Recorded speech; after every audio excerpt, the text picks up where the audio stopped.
Hello friends, study with Saurabh YouTube channel पे आपका स्वागत है। आज हम एसएससी जीडी 2022 के लिए सामान्य अध्ययन को देखेंगे। ये सेट नंबर 3 है। इससे पहले मैं 2 सेट अपलोड कर चुका हूँ। अगर आपने नहीं देखा है तो जाकर वीडियो हमारे चैनल पे ज़रूर देखें। आज जो सेट मैं डिस्कस करूँगा उसे डिटेल एक्सप्लेनेशन के साथ देखूँगा, ठीक है। तो ये आपके एग्ज़ाम में बहुत हेल्प करेगा। यदि आपको हमारा वीडियो अच्छा लगता हो तो हमारे चैनल को सब्सक्राइब करें, लाइक करें, शेयर करें, कमेंट करें। चलिए पहले क्वेश्चन से शुरुआत करते हैं। पहला क्वेश्चन है, प्रथम ओलंपिक कांग्रेस का आयोजन 1894 ईस्वी में कहाँ किया गया था? तो प्रथम ओलंपिक कांग्रेस का आयोजन 1894 ईस्वी में पेरिस में किया गया था। जो ओलंपिक कांग्रेस है ये इंटरनेशनल ओलंपिक कांग्रेस के द्वारा आयोजन किया जाता है। इंटरनेशनल ओलंपिक कांग्रेस के द्वारा आयोजित किया जाता है ओलंपिक कांग्रेस, जो प्रथम 1894 ईस्वी में किया गया था। वहीं इंटरनेशनल ओलंपिक कमेटी की बात करें, इंटरनेशनल ओलंपिक कमेटी, तो इंटरनेशनल ओलंपिक कमेटी का हेडक्वार्टर है लोजेन में। लोजेन जो कि स्विट्जरलैंड का एक शहर है, लोजेन में, इसे याद रखें। ओलंपिक जो हुआ वो पहले एनिसेंट ओलंपिक होता था। प्राचीन काल में ग्रीक में एनिसेंट ओलंपिक होता था, जो लगभग 8 बीसी से लेके 4 एडी तक चला। जो पहला एनिसेंट ओलंपिक हुआ था वो 776 बीसी में हुआ था, ओलंपिया नामक शहर में। ओलंपिया नामक शहर था। कहाँ? तो ओलंपिया नामक शहर ग्रीस में था। ग्रीस एक यूरोप का कंट्री है। ग्रीस में ओलंपिया नामक शहर में पहला ओलंपिक हुआ, जो कि एनिसेंट ओलंपिक था। वहीं मॉडर्न ओलंपिक की जो है वो अभी जो होता है वो मॉडर्न ओलंपिक है। अभी जो मॉडर्न ओलंपिक होता है वो कई पार्टों में होता है। जो मॉडर्न ओलंपिक होता है वो कई पार्टों में होता है, जैसे कि हो गया, पहला जो ओलंपिक है वो हो गया यूथ ओलंपिक हो गया। वहीं पैरा ओलंपिक, ठीक है। तीसरा नंबर पे जो हो गया वो डेफ ओलंपिक भी होता है, बधिर लोगों के लिए। तो ये 3 ओलंपिक हुए, जो एक तो नॉर्मल ओलंपिक हो गया, और एक यूथ ओलंपिक हो गया, एक पैरा ओलंपिक हो गया, और एक डेफ ओलंपिक हो गया। तो ये ओलंपिक के कई प्रकार हैं। उनमें ओलंपिक भी जो होता है वो समर और विंटर ओलंपिक कहा जाता है। ओलंपिक जो होता है वो समर और विंटर ओलंपिक में डिवाइडेड होता है। यदि नॉर्मल ओलंपिक की बात करें, जो नॉर्मल ओलंपिक का खेलों हैं, उसमें नॉर्मल ओलंपिक का जो 2020 का खेल हुआ, जो कि 20 में नहीं हुआ था, कोरोना के कारण 21 में हुआ, 2021 में। तो जो 2021 में खेल हुआ वो कहाँ हुआ था? तो वो टोक्यो में हुआ था। टोक्यो, ठीक है। कहाँ हुआ था? तो टोक्यो में। वहीं 4 साल, हर एक 4 साल बाद होता है। तो 2024 में कहाँ होगा? 20/4/24। तो 2024 में होगा पेरिस में। कहाँ होगा? पेरिस। 2024 में पेरिस में होगा। 2028 में कहाँ होगा? तो 2028 में होगा लॉस एंजलिस में, यूएसए, लॉस एंजलिस। वहीं 2032 की बात करें तो 2032 ब्रिस्बेन ऑस्ट्रेलिया में हो जाएगा, ब्रिस्बेन ऑस्ट्रेलिया में। तो ये नॉर्मल ओलंपिक हो गए। वहीं यदि विंटर ओलंपिक की बात करें, ये जो समर ओलंपिक था, विंटर ओलंपिक की बात करें तो विंटर ओलंपिक 2022 का बीजिंग में हुआ था। 2022 का जो विंटर ओलंपिक था वो बीजिंग में हुआ था। बीजिंग चाइना की राजधानी थी, बीजिंग में, ठीक है, बीजिंग में हुआ था। वहीं 2026 की बात करें, 4 साल बाद होगा, तो अगला ओलंपिक मिलान एवं कॉर्टिना में होगा। Milan and Cortina. मिलान एवं कॉर्टिना में होगा 2026 का ओलंपिक। डेफ ओलंपिक की बात करें तो डेफ ओलंपिक कहाँ होगा यह याद रखें। डेफ ओलंपिक अभी ब्राज़ील में हुआ है। डेफ ओलंपिक ब्राज़ील के एक शहर काक्सियास डी सूल में, ब्राज़ील एक शहर में अभी डेफ ओलंपिक हुआ है। ओलंपिक खेलों में बात करें तो ओलंपिक खेल अभी तक 1916, 1940, 1944 ये 3 समय ऐसा था जब ओलंपिक खेल नहीं आयोजन हुआ था, क्योंकि इस समय वर्ल्ड वॉर फर्स्ट था एंड इस समय वर्ल्ड वॉर सेकेंड था। इस कारण से इस समय ओलंपिक नहीं हुआ। एक क्वेश्चन हमेशा पूछता है कि महिलाओं का पार्टिसिपेशन ओलंपिक में कब हुआ। तो महिलाओं का पार्टिसिपेशन ओलंपिक में 1900 में हुआ। ठीक है, 1900 में महिलाओं का पार्टिसिपेशन हुआ। जो पहली महिला कौन थी जिसने पार्टिसिपेट किया था, पहली महिला, तो जो पहली महिला थी उनका नाम था हेलेन बार्बे।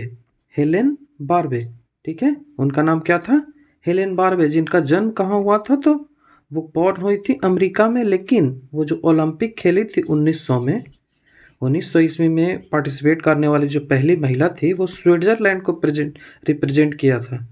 वहीं उन्होंने गोल्ड मेडल जीता था। जो हेलेने बार्बे थे, फर्स्ट वुमेन, उन्होंने गोल्ड मेडल जीता था। वो सेलर थी, नाव सेल करती थी, तो नाव सेलिंग में उन्होंने गोल्ड मेडल जीता था। वहीं ओलंपिक की मोटो की बात करें तो ओलंपिक में मोटो जो शब्द है वो क्या है, तो फास्टर, हायर, स्ट्रोंगर और इस साल टुगेदर जोड़ दिया गया है। इसका ग्रीक होता है सीटीएस अल्टियस फोर्टियस, जिसका हो गया faster, higher, stronger and together. Olympic flag होता है, ओलंपिक जो है उसमें एक फ्लैग होता है। जो फ्लैग था उसे पहली बार तो 1914 में लाया गया फ्लैग को, लेकिन जो व्यक्तिगत रूप से जो उसे चालू किया गया वो 1920 से स्टार्ट किया गया। तो आप 1920 याद रखें, ठीक है, 1920 से चालू किया।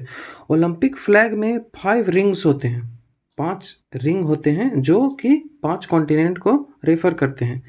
ब्लू जो कलर है, ये जो ब्लू जो कलर है वो यूरोप को, ब्लू कलर किसको, यूरोप को, ब्लैक कलर अफ्रीका को, रेड कलर अमेरिका को। अमेरिका में ध्यान देने वाली बात है कि नॉर्थ अमेरिका और साउथ अमेरिका दोनों कॉन्टिनेंट के लिए एक ही कलर है। वहीं येलो कलर एशिया के लिए है और ग्रीन कलर ऑस्ट्रेलिया के है। तो ये फ्लैग याद रखें। कब हुआ था, तो 1920 में। भारत में ओलंपिक की बात करें तो एक क्वेश्चन हमेशा पूछता है कि इंडियन ओलंपिक एसोसिएशन की स्थापना कब हुई। तो इंडियन ओलंपिक एसोसिएशन की स्थापना 1927 में हुई। इसे याद रखिएगा, इंडियन ओलंपिक एसोसिएशन की स्थापना कब हुई, तो 1927 में। और इसके पहले अध्यक्ष कौन थे, तो इसके पहले अध्यक्ष थे सर दोराबजी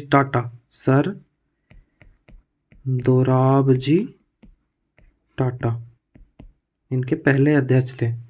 ठीक है, इतनी बात याद रखें। और ओलंपिक कभी और चर्चा होगी तो और बताऊंगा। नेक्स्ट क्वेश्चन, भारत के संविधान का अनुच्छेद 76 किससे संबंधित है। तो भारत का जो संविधान है उसका अनुच्छेद 76 संबंधित है भारत के महान्यायवादी से, अटॉर्नी जनरल ऑफ इंडिया से। अटॉर्नी जनरल ऑफ इंडिया का जो वर्णन है वो अनुच्छेद 76 में किया गया है। अटॉर्नी जनरल है, उसका क्वालिफिकेशन क्या होना चाहिए। भारत का जो अटॉर्नी जनरल है उसे नियुक्त करने के लिए उसका क्वालिफिकेशन होना चाहिए कि वो सुप्रीम कोर्ट के जज के क्वालिफाई जितना उतना क्वालिफाई होना चाहिए। जो महान्यायवादी होता है वो भारत सरकार का प्रथम विधि अधिकारी होता है। भारत का जो होता है वो प्रथम विधि अधिकारी होता है। भारत का जो सरकार होती है उसे कानूनी सलाह जब लेना होता है तो वो महान्यायवादी से ही लेती है, अटॉर्नी जनरल से ही लेती है। अटॉर्नी जनरल का जो टेन्यूर होता है, उसका जो कार्यकाल होता है, वो कार्यकाल, उसका कोई कार्यकाल फिक्स नहीं होता है, वो कभी भी हटाया जा सकता है। अटॉर्नी जनरल हो जो राष्ट्रपति के प्रसाद पर्यंत अपने पद धारण करता है, राष्ट्रपति के प्रसाद पर्यंत अपना पद धारण करता है। वहीं अटॉर्नी जनरल की हेल्प के लिए 2 सॉलिसिटर जनरल को नियुक्त किया जाता है।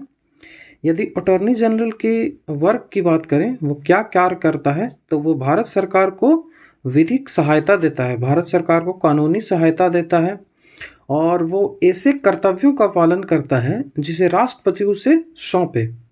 वहीं वो ऐसे मुकदमे की भी सुनवाई करता है वकील के रूप में भारत सरकार के, जिसमें एक पक्ष सरकार हो। वहीं यदि अटॉर्नी जनरल के अधिकार की बात करें, अटॉर्नी जनरल का क्या क्या अधिकार है, तो वो लोकसभा, राज्यसभा एवं संसद के संयुक्त अधिवेशन में भाग ले सकता है। वो लोकसभा, राज्यसभा और संसद की जो ज्वाइंट होता है उसमें भाग ले सकता है, बट वोटिंग नहीं कर सकता है, वोटिंग नहीं कर सकता है, याद रखें। वो किसी भी संसदीय समिति का सदस्य बन सकता है। संसद में बहुत सारी समितियां बनाई जाती हैं, उनमें वो किसी का भी सदस्य बन सकता है और भारत राज्य क्षेत्र के किसी भी न्यायालय में वो सुनवाई कर सकता है। ये अधिकार अटॉर्नी जनरल को दिया गया है। वहीं बात करें तो भारत के वर्तमान में अटॉर्नी जनरल कौन है, तो अभी आर वेंकट रमन है, आर वेंकट रमन अभी वर्तमान में भारत के अटॉर्नी जनरल हैं। वहीं पहले अटॉर्नी जनरल की बात करें तो भारत के पहले अटॉर्नी जनरल थे मोतीलाल चिमनालाल सीतलवाड़ा। क्या थे? मोतीलाल चिमनालाल सीतलवाड़ा। मोतीलाल चिमनालाल सीतलवाड़ा भारत के पहले अटॉर्नी जनरल थे। नेक्स्ट क्वेश्चन, एक जोखिम प्रबंधन रणनीति है। जब भारत सरकार के इकोनॉमिक में जोखिम आता है उसके लिए एक रणनीति है जो संबंधित परिसंपत्ति में विपरीत स्थिति लेकर निवेश में नुकसान की भरपाई करने के लिए नियोजित किया जाता है। ठीक है, तो इसका आंसर होगा ऋण परिशोधन। ऋण परिशोधन जो है वो जोखिम जब आती है तो उसमें उसके विपरीत स्थिति को सुधारने के लिए, नुकसान की भरपाई करने के लिए नियोजित किया जाता है ऋण परिशोधन। ऋण परिशोधन की बात करें तो ऋण परिशोधन एक निश्चित दर ऋण को समान भुगतान में शेड्यूल करने की प्रक्रिया है। एक समान भुगतान, समान इंस्टॉलमेंट में जो पूरा किया जाए किसी राशि को, उसे भी ऋण परिशोधन कहते हैं। इसमें जो एक किस्त होता है उसका एक किस्त तो ब्याज को भुगतान करने में चला जाता है और उसका जो शेष भाग होता है वो मूलधन की ओर जाता है। इसे याद रखेंगे। नेक्स्ट क्वेश्चन, निम्नलिखित में से कौन सा रोग मुख्यतः एडिज नाम का मच्छर के द्वारा फैलता है? कौन सा रोग है? तो जीका बुखार। जीका बुखार किससे फैलता है? एडिज मच्छर के द्वारा। जीका बुखार की बात करें तो जब जीका बुखार होता है तो डेंगू बुखार भी हो ही जाता है। जो जीका वायरस की बात करें, जीका जो वायरस है इसकी खोज सबसे पहले युगांडा में हुआ था। युगांडा में 1947 में युगांडा के जंगलों में पहली बार जीका वायरस की खोज हुई थी।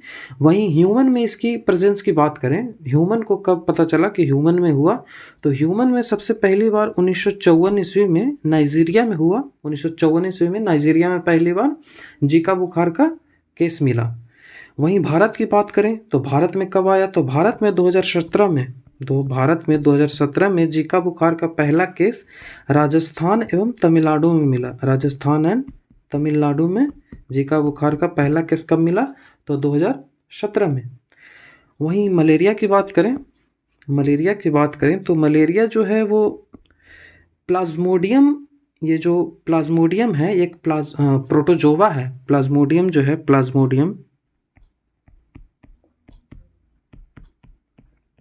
प्लाज्मोडियम जो है एक प्रोटोजोवा है। तो ये मुझे मलेरिया है, प्रोटोजोवल डिजीज है।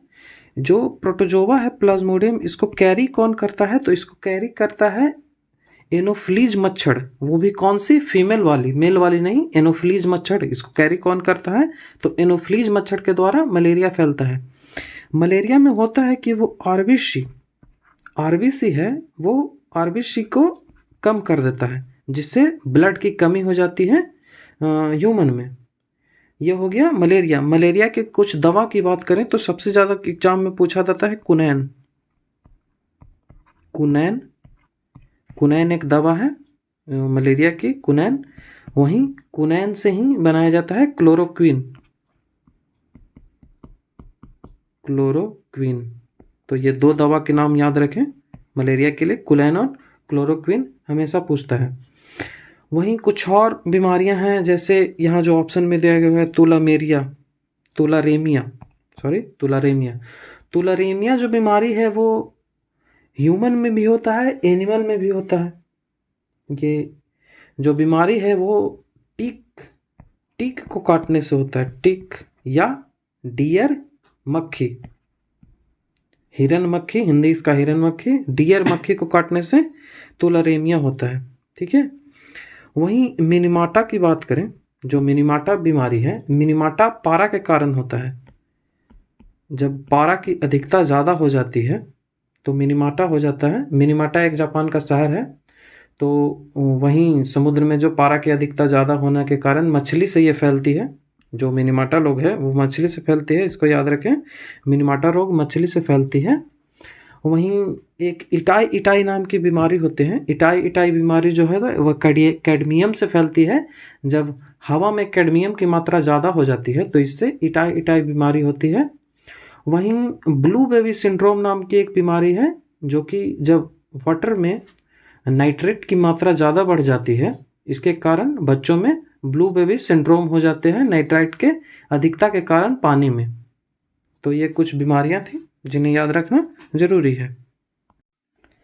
नेक्स्ट क्वेश्चन, भारत का केंद्रीय बजट तैयार करने वाला बजट प्रभाग वित्त मंत्रालय के अधीन किसका हिस्सा है? तो वित्त मंत्रालय के अधीन वो आर्थिक मामलों का हिस्सा है। ठीक है।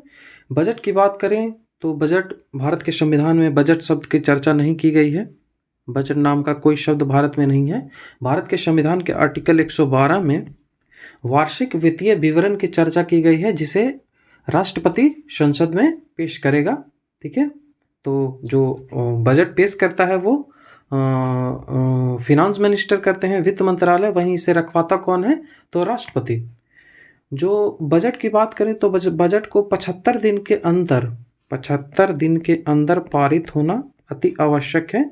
जब बजट पेश हो गया तो उससे 75 दिन के अंदर बजट को पेश किया जाए, पारित होना आवश्यक है। बजट की बात करें तो बजट में भारत सरकार के जो खर्चे होते हैं, कहाँ से पैसा आएगी, कहाँ उसे खर्च किया जाएगा, इन सब के बारे में चर्चा की जाती है। एक साल कैसे पैसे को खर्च किया जाएगा, इसके बारे में चर्चा की जाएगी। बजट जो पास किया जाता है वो 6 चरणों में किया जाता है। बजट जो पास किया जाता है वो 6 चरणों में होता है। 6 चरण में होता है। पहली बार बजट को तो प्रस्तुत किया जाता है, सदन में पहली बार प्रस्तुत किया जाएगा बजट को प्रस्तुत किया गया, उस पर फिर बहस होती है, बजट पे फिर आम बहस चलती है। ये दूसरा चरण हो गया। उसके बाद जब आम बहस हो जाती है तो उसके बाद बहुत सारी संसद में समितियां होती है, विभागीय समितियां। जिस विभाग का जो होता है उसमें विभागीय समितियां होती हैं, तो विभागीय समितियां की चर्चा के लिए तीसरी बार भेजा जाता है। उसके बाद जो मांग की जाती है पैसे की, उस पे मांग पे चर्चा होती है। तो चौथा क्या हो जाएगा? तो अनुदान की मांग पे चर्चा होती है। वहीं पांचवा जो होता है वो विनियोग विधेयक पारित करना होता है, क्योंकि इस पे विनियोग विधेयक पारित करना होता है। वहीं एक याद रखें कि आर्टिकल 114 में विनियोग विधेयक की चर्चा की गई है। वहीं उसके बाद जब विनियोग विधेयक होगा तो छठा जो चरण है वो वित्त विधेयक है। इसके बाद बजट पास हो जाता है संसद से। तो वित्त विधेयक जो है, वित्त विधेयक की चर्चा 117 में है। बजट एक बहुत लंबा टॉपिक है, इस पे कभी अलग से वीडियो बना दूंगा। आज के लिए इतना ही।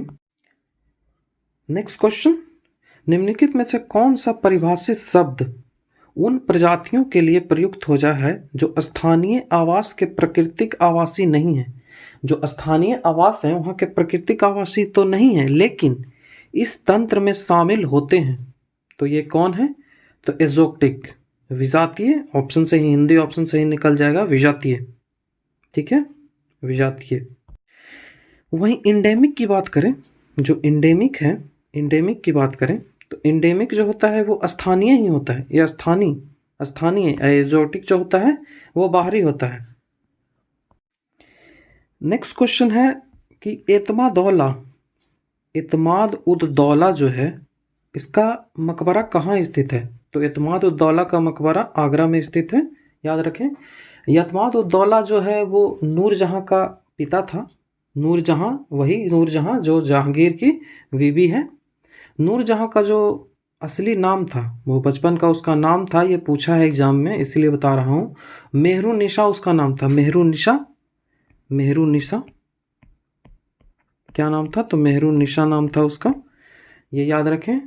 वहीं एतमुद्दौला के मकबरे की बात करें, एतमुद्दौला का जो मकबरा है ये भारत का पहला मकबरा है जो पूर्णतः सफ़ेद संगमरमर से बनाया गया, वाइट संगमरमर से बनाया गया पहला मकबरा है भारत में। कौन सा? तो एतमुद्दौला का मकबरा। वहीं एक और बात इसमें याद रखने की ज़रूरत है कि ये जो मकबरा है इसमें पहली बार पित्रादूरा की पहली बार प्रयोग किया गया। पित्रादूरा क्या होता है? तो पित्रादूरा होता है कि पत्थर पर जब जवाहरातों की नक्काशी की जाती है, जवाहरातों को जब जड़ा जाता है पत्थर पे, तो उसे पित्रादूरा कहते हैं। नेक्स्ट क्वेश्चन, यदि n परमाणु का ऊर्जा स्तर सूचकांक है तो m कक्षक के लिए n किसके बराबर है? तो सेल जो होता है, यहाँ दो चीज़ याद रखें, सेल एंड सब सेल। सब सेल, ठीक है, सेल और सब सेल। तो जो सेल होता है वो होता है KLMNO P। यहाँ जो पहला है उसमें n बराबर 1 होता है, L में 2 होता है, M में 3 होता है, तो हमारा आंसर तो यहाँ 3 बन जाएगा, ठीक है। वहीं सबसेल की बात करें तो सबसेल में होता है S, पहला में जो होगा वो S रहेगा, दूसरा में होगा जो SP रहेगा, वहीं तीसरा में होगा SPD रहेगा, वहीं चौथा में जो N की बात करें तो चौथा में SPDF। जब आप कॉन्फ़िगरेशन लिखते हैं तो उसमें ये मदद करता है SPDF। ये जो ऑफ बाउ प्रिंसिपल है, ऑफ बाउ प्रिंसिपल, उसी में कक्षा भरने का सिद्धांत इसको कहते हैं। कक्षा भरने मतलब सेल भरने का प्रिंसिपल है ये, सेल भरने का प्रिंसिपल है कौन? ऑफ बाउ। इसी के अनुसार SPDF, तो S में भरा जाता है 2 इलेक्ट्रॉन को, P में भरा जाता है 6 इलेक्ट्रॉन को, D में भरा जाता है 10 इलेक्ट्रॉन को और F में भरा जाता है 14 इलेक्ट्रॉन को। ये एक फॉर्मूला है, अगर आप याद रखना चाहते हैं तो रखें, 2 × 12 + 1, ये ऑफ बाउ प्रिंसिपल का फॉर्मूला है। इसमें L = 0 से लेके पुट करते जाइए, वैल्यू आपको मिलता जाएगा। नेक्स्ट क्वेश्चन है कि अवध का अंतिम नवाब कौन है? ये मैंने पिछली वीडियो में भी बताया था। एक्सप्लेनेशन से ही क्वेश्चन आते हैं, यदि प्रीवियस ईयर से ना आए तो उसके एक्सप्लेनेशन से ही क्वेश्चन आ जाते हैं। तो अवध का अंतिम नवाब कौन था? तो वाजिद अली शाह, कई बार एग्जामों में पूछा जा चुका है। वहीं अवध के जो ओरिजिनल थे, वो अवध की जो पहली बार स्थापना किया था तो कौन किया था? तो शहादत खान ने। शहादत खान ने 1922 ईस्वी में, हाँ 1722 ईस्वी में जब अवध पे इस्टेब्लिश हुआ तो वहाँ एक स्वतंत्र राज्य की घोषणा कर दी अवध में शहादत खान ने। वहीं 1856 ईस्वी में जब वाजिद अली शाह यहाँ का नवाब था, तो 1856 ईस्वी में डलहौजी ने ऑल्ट्रम की रिपोर्ट पे 1856 ईस्वी में अवध को ब्रिटिश क्षेत्र में मिला लिया था। इतना बात याद रखें। नेक्स्ट क्वेश्चन है कि निम्न में से कौन सी परिस्थिति कॉफ़ी बागानों को नुकसान पहुंचा सकती है? कॉफ़ी बागानों को कौन नुकसान पहुंचाती है? तो गर्म और आर्द्र जलवायु ये नुकसान नहीं पहुंचाती है, ठीक है। दोमट मिट्टी जिसमें ह्यूमस और आयरन तथा कैल्शियम जैसे खनिज हों, ये नुकसान नहीं पहुंचाती है, ये दोनों सही है, ठीक है। ये नुकसान नहीं पहुंचाती है, ये फ़ायदा करती हैं। दानों के पकने के समय वर्षा होना, ये हमारा आंसर हो जाएगा। दानों के पकने के समय यदि वर्षा हो तो कॉफ़ी का नुकसान होता है, ठीक है, कॉफ़ी का नुकसान होता है। भाई कॉफ़ी की बात करें तो 150 से 250 सेंटीमीटर के बीच वर्षा होनी चाहिए, ये याद रखें, कई एग्जामों में पूछा जा चुका है। तो इसका आंसर क्या बनेगा? इसका आंसर सी बनेगा। वहीं भारत में कॉफ़ी उत्पादन की बात करें तो भारत में कॉफ़ी उत्पादन में कर्नाटक सबसे पहला है, वो दूसरे नंबर पे। कर्नाटक के बाद भारत में केरल में कॉफ़ी उपजाया जाता है। तो पहला कर्नाटक हो गया, दूसरा केरल हो गया। वहीं विश्व में बात करें कि पहली बार जो सबसे ज़्यादा कॉफ़ी विश्व में कहाँ होता है, तो विश्व में ब्राज़ील। ब्राज़ील में सबसे ज़्यादा कॉफ़ी उत्पादन होता है। ब्राज़ील में एक बंदरगाह है जिसे सेंटोस बोलते हैं, तो सेंटोस बंदरगाह को ही कॉफ़ी बंदरगाह बोला जाता है। एक क्वेश्चन पूछा जाता है कि भारत में पहली बार कॉफ़ी कब हुआ? भारत में पहली बार कॉफ़ी कहाँ से लाया गया, कब लाया गया, कौन लाया? तो भारत में पहली बार कॉफ़ी लाया गया था, वो बाबा बुदन नाम के एक व्यक्ति थे। बाबा बुदन। बाबा बुदन ने पहली बार भारत में कॉफ़ी चिकमंगलूर, जो कि कर्नाटक में सह्याद्री जो है, उस बाबा बुदन की पहाड़ी इन्हीं के नाम पे नाम पड़ा है। वहीं पे पहली बार कॉफ़ी के बीज को रोपा गया था, जो कि उन्होंने यमन से लाया था, यमन। अगर डेट याद रखना चाहते हैं तो 1670 ईस्वी में, 1670 याद रखें कब लाए थे, तो 1670 में। तो ये हमने 10 क्वेश्चनों को देखा, जो कि एक्सप्लेनेशन ज़्यादा हो जाता है, इस कारण से वीडियो बहुत लंबा होता जा रहा है। ठीक है, तो यदि आपको वीडियो अच्छा लगा हो तो हमारे चैनल को सब्सक्राइब करें, लाइक करें, शेयर करें, कमेंट करें। Thank you.